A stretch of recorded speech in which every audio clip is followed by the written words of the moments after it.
Hello friends, welcome to my YouTube channel. আমি তৌফিক আর আপনারা দেখছেন তাজ।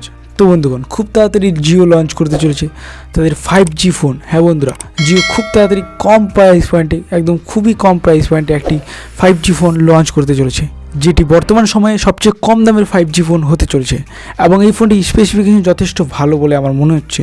তো বন্ধুরা, চলো ভিডিওটি স্টার্ট করা যাক, দেখা যাক কত টাকা প্রাইস পয়েন্টে এবং কী কী স্পেসিফিকেশানে এই ফোনটি ইন্ডিয়াতে লঞ্চ হয়।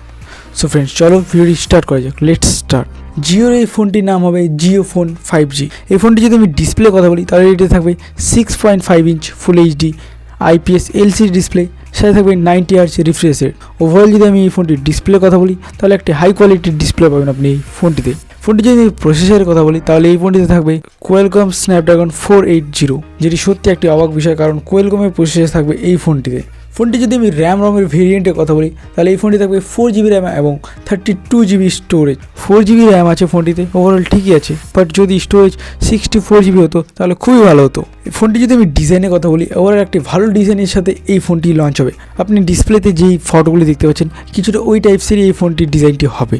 এবার আসা যাক ক্যামেরাতে। তো বন্ধুরা, জিওর এই ফোনটির রিয়ারে থাকবে ডুয়েল সেট আপ ক্যামেরা, মানে 13 মেগাপিক্সেলের মেন ক্যামেরা, সাথে 2 মেগাপিক্সেলের ডেপথ ক্যামেরা। ওভারঅল এইসব ক্যামেরাতে আপনি ফুল এইচডিতে ফটো এবং ভিডিও শ্যুট করতে পারবেন। আর এই ফোনটি যদি আমি ফ্রন্ট ক্যামেরা কথা বলি তাহলে এটি থাকবে 8 মেগাপিক্সেল ফ্রন্ট ক্যামেরা। ওভারঅল একটি ভালো ক্যামেরা সেট আপ পেয়ে যাবেন আপনি এই ফোনটিতে। ফোনটিতে ব্যাটারি হিসেবে ব্যবহার করা হচ্ছে 5000 mAh একটি বড় ব্যাটারি, সাথে থাকবে একটি ফাস্ট চার্জার। ওভারঅল এইসব স্পেসিফিকেশন থাকবে এই ফোনটিতে। এবং এই ফোনটি যদি আমি প্রাইস পয়েন্টের কথা বলি তাহলে এটি প্রাইস হবে 11,000 টাকা। হ্যাঁ বন্ধুরা, 11,000 টাকা দিয়ে এই ফোনটি লঞ্চ হবে। ওভারঅল স্পেসিফিকেশান দেখে এটি একটি জোশ ফোন হবে। এবং যদি আমি এই ফোনটির লঞ্চ ডেটের কথা বলি তাহলে এই ফোনটি 30শে ডিসেম্বর সম্ভবত ইন্ডিয়াতে লঞ্চ হতে পারে। আপনার মনে এটা প্রশ্ন জাগতেই পারে যে এই ফোনটি নেওয়া ভ্যালু ফর মানি হবে কিনা।